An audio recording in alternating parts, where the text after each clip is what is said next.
بسم اللہ الرحمن الرحیم نحمده ونصلی ونسلم علی رسولہ الکریم اما بعد فاعوذ باللہ من الشیطان الرجیم بسم اللہ الرحمن الرحیم یا ایہا الذین آمنوا قوا انفسکم واہلیکم نارا وقودها الناس والحجارہ علیہا ملائکۃ غلاظ شداد لا یعصون اللہ ما امرہم وَيَفْعَلُونَ مَا يُؤْمَرُونَ صدق اللہ العظیم۔ میرے انتہائی واجب الاحترام دوستو بھائیوں، رمضان کا آخری عشرہ ہے اور اس کے بھی کچھ دن گزر چکے ہیں۔ جیسے کہ حدیث پاک میں آتا ہے، نبی علیہ الصلوۃ والسلام نے ارشاد فرمایا کہ رمضان کا پہلا عشرہ وہ رحمت ہے، دوسرا مغفرت اور تیسرا جہنم سے خلاصی اور آزادی کا ہے۔ تو اللہ تعالیٰ اپنے بندوں پر چونکہ مہربان ہیں اور بندوں کے ساتھ انتہائی شفقت والا معاملہ فرماتے ہیں، تو اللہ تعالیٰ کو اپنے بندوں کے ساتھ جو محبت ہے اس کا یہ تقاضا ہے کہ اللہ تعالیٰ اپنے بندوں کو ان چیزوں سے پہلے باخبر فرمائیں کہ جو آگے جا کر ان کے لیے نقصان دہ ہوں گی۔ ان میں ایک یہ ہے کہ جہنم سے بچنا، اور جہنم والے اعمال سے آدمی بچ جائے مومن بندہ، یہ مطلوب اور مقصود ہے۔ علماء نے لکھا ہے اللہ کی ذات کو نہیں دیکھا جا سکتا، اللہ کو کوئی آدمی نہیں دیکھ سکتا، لا تدرکہ الابصار، لیکن اللہ کی صفات کے اندر غور کر کے آدمی اللہ کی جو شان رحیمی ہے، جو اللہ کا کرم اور فضل ہے، بندے پر احسان ہے، اس کا مشاہدہ کر سکتا ہے۔ چنانچہ اللہ کی مختلف صفات ہیں، اور ایک صفت ہے المؤمن۔ مومن کا مطلب کیا ہے کہ امن دینے والا، دنیا کی مصیبتوں سے امن دینے والا اور آخرت میں عذاب سے امن دینے والا۔ اللہ کی ایک صفت ہے المہیمن، یعنی حفاظت کرنے والا، وہ بندے کی ہر آن ہر گھڑی حفاظت میں لگا رہتا ہے۔ اللہ کی ایک صفت ہے الفتاح، کھولنے والا، وہ اس نادان اور جاہل انسان پر علم کے دروازے کھولتا رہتا ہے۔ اللہ کی ایک صفت ہے الرزاق، وہ روزی رساں ہے، روزی دینے والا ہے، وہ سارے رازقوں کا رزاق ہے، سب سے زیادہ بڑھ کر روزی دینے والا۔ اسی طرح اللہ کی ایک صفت ہے الرشید، اللہ کی ایک صفت ہے الصبور، اور اللہ کی ایک صفت ہے العدل، اللطیف، الخبیر، العظیم۔ یہ ساری اللہ کی صفات ہیں۔ اور اللہ کی ایک بڑی صفت یہ ہے کہ اللہ رحمان ہے، اللہ رحیم ہے، اللہ کریم ہے۔ تو اس کی شان رحیمی کا تقاضا تھا کہ وہ ان چیزوں کو جو بندے کے لیے خطرناک ہیں اور اس کے لیے پریشانی کا باعث بنیں گی، اس کی پہلے خبر دیتا۔ چنانچہ میں نے عرض کیا تھا پہلے بھی کہ اللہ جنت کے داعی ہیں، اللہ جہنم کے داعی نہیں ہیں۔ اللہ جنت کی طرف بلاتے ہیں اور جہنم سے روکتے ہیں۔ واللہ یدعو الی دار السلام، اللہ تعالیٰ جنت کی طرف تمہیں بلاتے ہیں، اور جہنم کے بارے میں اللہ نے قرآن کریم کے اندر کھول کھول کر بیان کیا کہ یہ جہنم جو ہے خطرناک جگہ ہے، اور یہ عقوبت خانہ ہے، یہ جیل خانہ ہے، یہ ٹارچر سیل ہے، اور یہ جہنم ایسا عقوبت خانہ ہے کہ دنیا کا کوئی عقوبت خانہ اس کا مقابلہ نہیں کر سکتا۔ یہ ایسا جیل خانہ ہے کہ دنیا کی دوسری جو جیلیں ہیں وہ اس کے مقابلے میں ہیچ ہیں۔ یہ ایسا ٹارچر سیل ہے کہ اس کے مقابلے میں دنیا کے تمام ٹارچر سیل صفر ہیں۔ فرمایا کہ انہا ساعت مستقرا و مقامہ، یہ جو جہنم ہے یہ بری ٹھہرنے کی جگہ ہے اور بری قیام گاہ ہے۔ ہندوستان کے اندر ایک مشہور پنڈت گزرا ہے جس کا نام تھا دیانند سرسوتی۔ اس نے قرآن کریم پر اور اسلام پر طرح طرح کے اعتراضات کیے۔ اس کا ایک اعتراض یہ بھی تھا کہ تمہارے قرآن کی ایک صورت ہے جسے سورہ رحمان کہا جاتا ہے، اور اس صورت کو تم قرآن کی زینت کہتے ہو، تو اس صورت میں تمہارے رب نے جا بجا مختلف جگہوں میں ایک جملہ نقل کیا ہے، فَبِأَيِّ آلَاءِ رَبِّكُمَا تُكَذِّبَانِ، کہ تم اپنے پروردگار کی کون کون سی نعمتوں کو جھٹلاؤ گے۔ یہ اللہ اپنے ایک ایک احسان جتلا رہے ہیں کہ اے انسانوں، اے جنات، تم اپنے پروردگار کی کون کون سی نعمتوں کو جھٹلاؤ گے، اتنی ان گنت نعمتیں تمہیں عطا کی ہیں۔ تو دیانند سرسوتی کہنے لگا کہ ایک بات سمجھ میں آ رہی ہے کہ پھل ہیں، پھول ہیں، میوے ہیں، جنت ہے، باغات ہیں اور حور و قصور ہیں، محلات ہیں، میٹھے پانی کے چشمے ہیں، شہد ہے اور مختلف قسم کی نعمتیں ہیں، درخت ہیں، سمندر ہیں، دریا ہیں، یہ ساری نعمتیں ہیں۔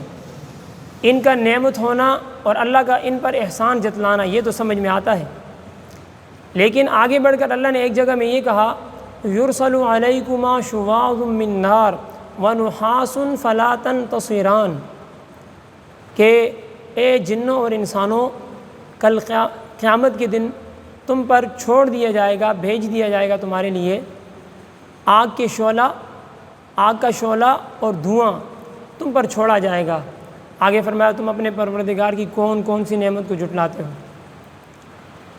تو وہ ہندو کافر اعتراض کر کے کہنے لگا کہ معاذ اللہ ثم معاذ اللہ، یہ اللہ کی تک بندی ہے، یہ ویسے ہی کہہ دیا کہ اپنی کہ نعمتوں کا اظہار فرمایا اور ساتھ یہ الفاظ بول دیے کہ تم پر دھواں چھوڑ دیا جائے گا، تم پر آگ کے شعلے چھوڑ دیے جائیں گے، تو یہ کیسی نعمت ہوئی؟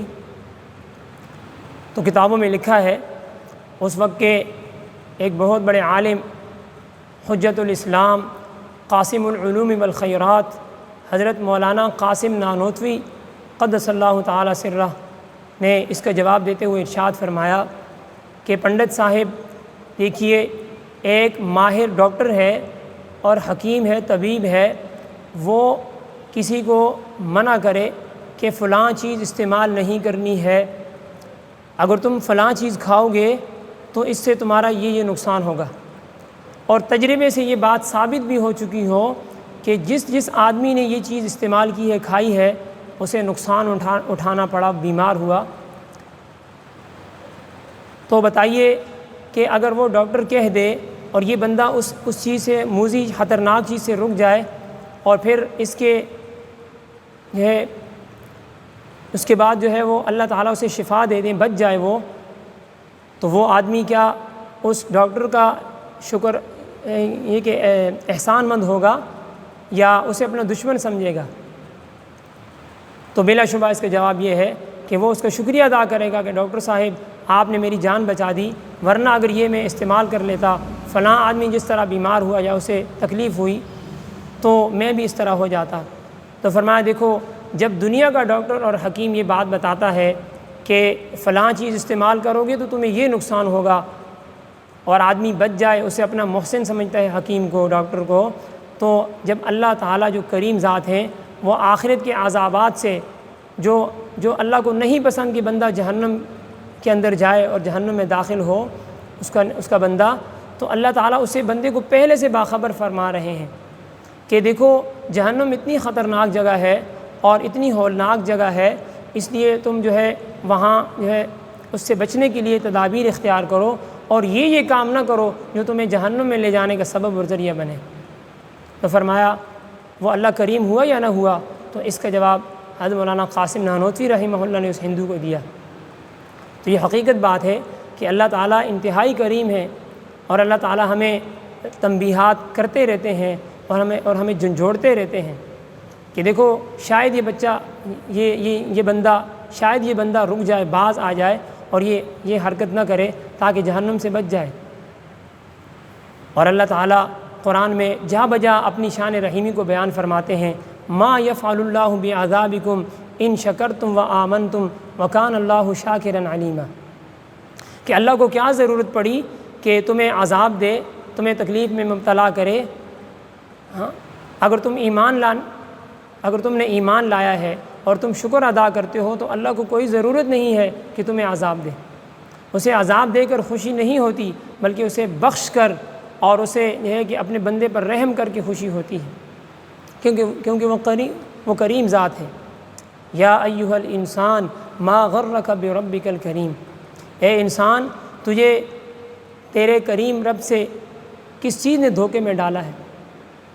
دیکھیں ایک بندہ گناہ گار ہے، اس نے شراب پی ہے، اس نے زنا کیا ہے، اس نے چوری کی ہے، اس نے اللہ کی نافرمانی کی ہے، اس نے اللہ کی نافرمانی کی ہے، گناہ کیا ہے، لیکن اللہ پاک اسے گناہ گار اور ظالم اور فاسق فاجر بدکار اس طرف نہیں پکارتے، بلکہ فرماتے ہیں یا ایھا الانسان ما غرک بربک الکریم، اے انسان تجھے کس چیز نے دھوکے میں ڈالا ہے اپنے کریم رب سے۔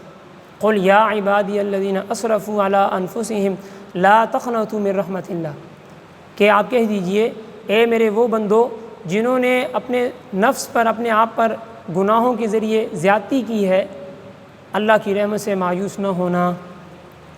اور دیکھیے یہ اللہ تعالیٰ نے مختلف الفاظ سے، مختلف پیرایوں میں قرآن کریم کے اندر اپنے بندے کو مخاطب کیا ہے، تو یہ کیسے ہے بار بار ان خطابات سے، تو یہاں سے اللہ کی محبت نظر آتی ہے۔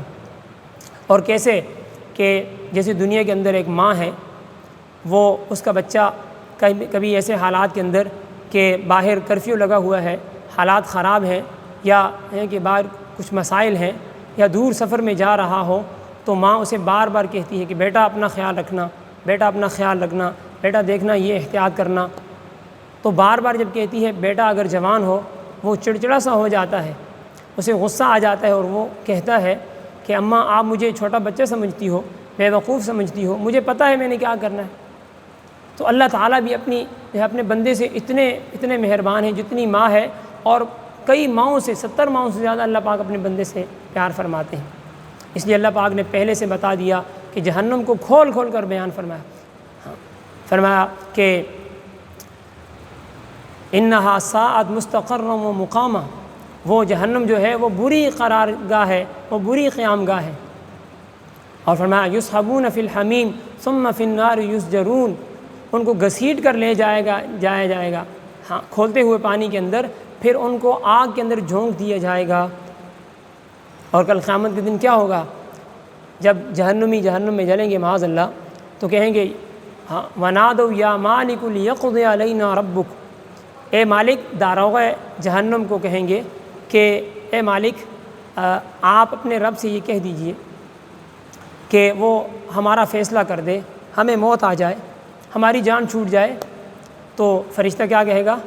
اِنَّكُمْ مَاكِثُونَ، تم اس میں ہمیشہ ہمیشہ رہو گے۔ تو پھر جو ہے وہ کیا ہے، وہ کہیں گے کہ اچھا، پھر وہ براہ راست اپنے رب کو پکاریں گے، اور جب اپنے رب کو پکاریں گے تو اللہ فرمائیں گے اخسؤوا ولا تکلمون، تم پرے ہٹ جاؤ، دور ہو جاؤ، اور جو ہے مجھ سے بات نہ کرنا۔ پھر جو ہے وہ ہے کہ وہ جہنم کے داروغے سے کہیں گے، جب اللہ سے بھی مایوس ہو گئے، فرشتے سے مایوس ہو گئے، اب عذاب میں تخفیف کرنے کا کہیں گے، کمی کرنے کا کہیں گے،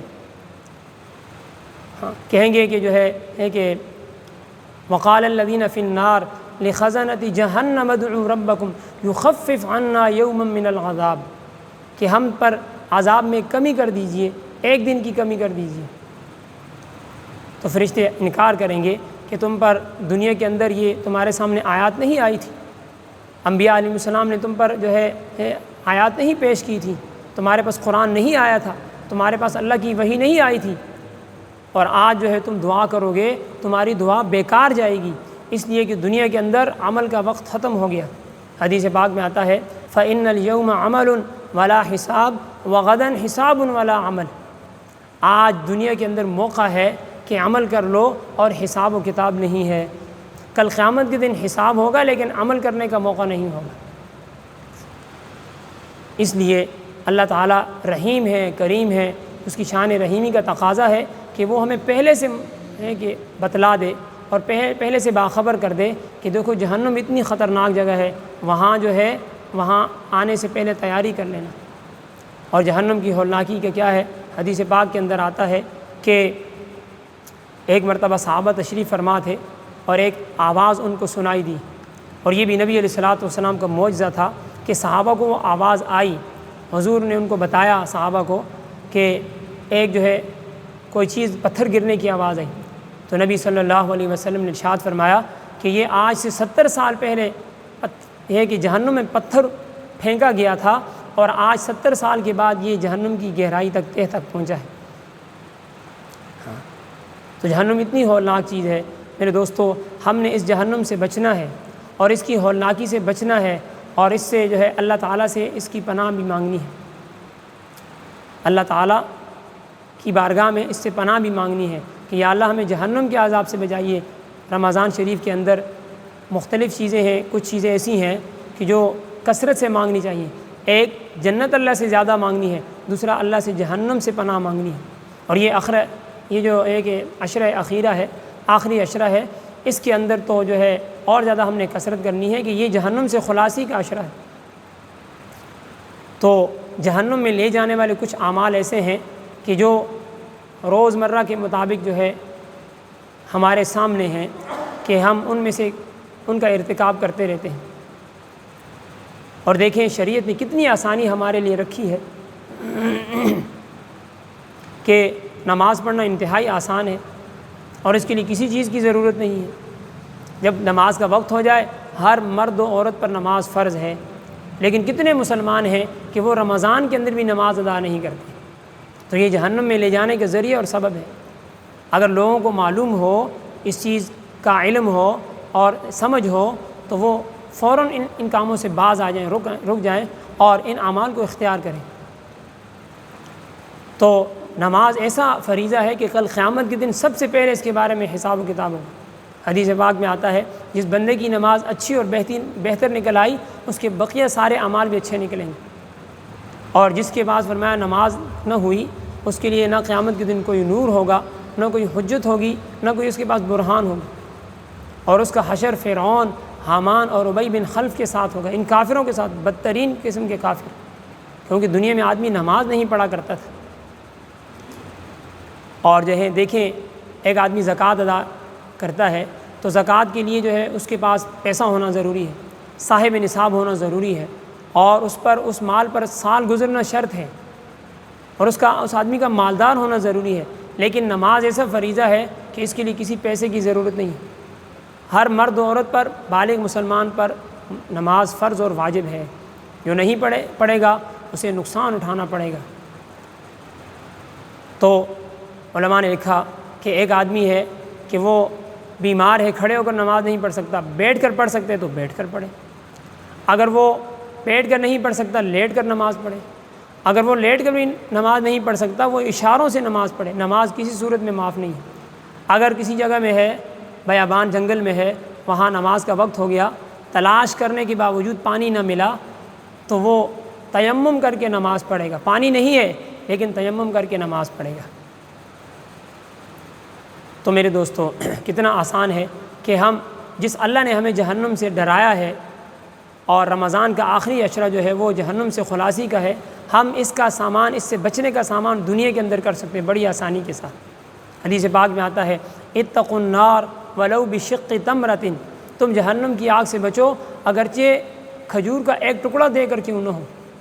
تو یہ جہنم سے آدمی بچ سکتا ہے. بڑا مختصر سا عمل ہے یہ. تو اسی طرح جو ہے ایک آدمی اگر وہ حج کرنا چاہے، اس کے پاس اسے مال کی ضرورت ہے اور جو ہے رستے کا خرچ ہو اس کے پاس، اور گھر والوں کے پاس جو ہے کو دینے کے لیے زیادہ ہے کہ اس کے پاس جو ہے ان کا نان نفقہ ہے وہ سارا اس کے پاس ہو تو وہ حج کرے گا. اور اسی طرح جو ہے روزہ ہے، روزہ رکھنا جو ہے پورے سال کے اندر 1 مہینے کے روزے رکھنے ہیں. تو آج کل جو ہے اس موسم کے اندر اگرچہ چونکہ گرمی ہے اور مشقت ہے، تکلیف ہے، لیکن الحمدللہ مسلمانوں کی اکثریت روزہ رکھتی ہے، تو یہ جہنم سے بچنے کے ایک ذریعہ ہے، ایک عمل ہے۔ لیکن کچھ نادان لوگ ایسے ہیں، بیوقوف ہیں، کہ جو اس مہینے کے اندر روزے نہیں رکھتے گرمی کی وجہ سے، یا کوئی کام ہے، مصروفیت ہے اور مشقت کی وجہ سے روزہ نہیں رکھتے کہ کاموں میں خلل پڑتا ہے۔ تو میرے دوستو، یہ نادانی اور غفلت والی بات ہے، یہ سستی اور کوتاہی ہے، ہمیں اس سے بچنا ہوگا، اس سے اجتناب کرنا ہوگا۔ اللہ کے دربار میں جہنم سے بھی خوب پناہ مانگیں کہ اللہ آپ کی جو تیار کردہ جو آپ کا قید خانہ ہے، عقوبت خانہ ہے، جیل خانہ ہے، اس میں آنے کے لیے ہمارے اندر کوئی تحمل نہیں ہے۔ اے اللہ، ہم اس کی سزا کو برداشت نہیں کر سکتے، ہم دنیا کی سزائیں برداشت نہیں کر سکتے، کہ دنیا کے اندر اگر کسی کو گرم پانی دے دیا جائے وہ گرم پانی استعمال نہیں کر سکتا، لیکن کل قیامت کے دن جہنمی کو کھولتا ہوا پانی پلایا جائے گا۔ وَسُقُوا مَاءً حَمِيمًا فَقَطَّعَ أَمْعَاءَهُمْ، ایسا کھولتا ہوا پانی پلایا جائے گا کہ جس سے اس کی آنتیں کٹ کر باہر آ جائیں گی۔ إِنَّ شَجَرَةَ الزَّقُومِ طَعَامُ الْأَثِيمِ كَالْمُهْلِ يَغْلِي فِي الْبُطُونِ كَغَلْيِ الْحَمِيمِ، کہ جو جہنمیوں کا کھانا ہوگا وہ سینڈ کا، تھوہر کا درخت ہوگا، انتہائی کڑوا، انتہائی بدمزہ، بد ذائقہ، اور وہ کھا نہیں سکیں گے۔ طعام الاسیم، یہ جہنمیوں کا کھانا ہوگا، اور وہ کیسا ہوگا؟ کالمہل، جیسا پگھلا ہوا تانبا ہے۔ پگھلا ہوا تانبا کون کھا سکتا ہے؟ اور یغلی فی البطون، وہ پیٹ کے اندر جو ہے یہ کہ ایسے حرکت کرے گا۔ اور فرمایا کغلی الحمیم، جیسا کہ گرم کھولتا ہوا پانی ابلتا ہے ایسا وہ پیٹ کے اندر جائے گا۔ اس لیے فرمایا کہ جہنم کی آگ کو ہلکا نہ سمجھیں، اور وہ ایسی آگ ہے کہ جب بجھنے لگے گی اس کی شراریں اور بڑھا دی جائیں گی۔ کلما خبت زدناہم سعیرا، جب وہ بجھنے لگے گی اس کو اور زیادہ جو ہے بڑھا دیا جائے گا، اور اس کی آگ بڑھا دی جائے گی۔ اور آگے کیا فرمایا؟ کیفیات جہنم کی شعلوں کی، انہا ترمی بشرر کالقصر کأنہ جمالۃ صفر، کہ وہ جہنم کی جو آگ ہے وہ اپنی شعلے پھینک رہی ہوگی، کہ جیسے بڑے بڑے زرد اونٹ ہوتے ہیں، اتنے بڑے بڑے اونٹ کی کوہان کی طرح اس کے شعلے ہوں گے۔ کلا انہا لظیٰ نزاعۃ للشوا، وہ ایک شعلہ ہوگا آگ کا، نزاعۃ للشوا، جو منہ کو، آدمی کے چہرے کو وہ بھون ڈالے گا۔ اور کیا فرمایا؟ ایسی آگ ہے کہ وہاں سے کوئی نکل نہیں سکے گا۔ نار اللہ الموقدہ التی تطلع علی الافئدہ، وہ اللہ کی سلگائی بھڑکائی ہوئی آگ ہے، وہ اللہ کی سلگائی ہوئی بھڑکائی ہوئی آگ ہے کہ جو دلوں تک چڑھ جائے گی، دلوں تک پہنچ جائے گی۔ اور جب جہنمی وہاں سے نکلنے کی کوشش کریں گے، فرمایا انہا علیہم مؤصدہ، اس آگ کو ان پر بند کر دیا جائے گا، فی عمد ممددہ، بڑے بڑے لمبے لمبے ستونوں کے اندر۔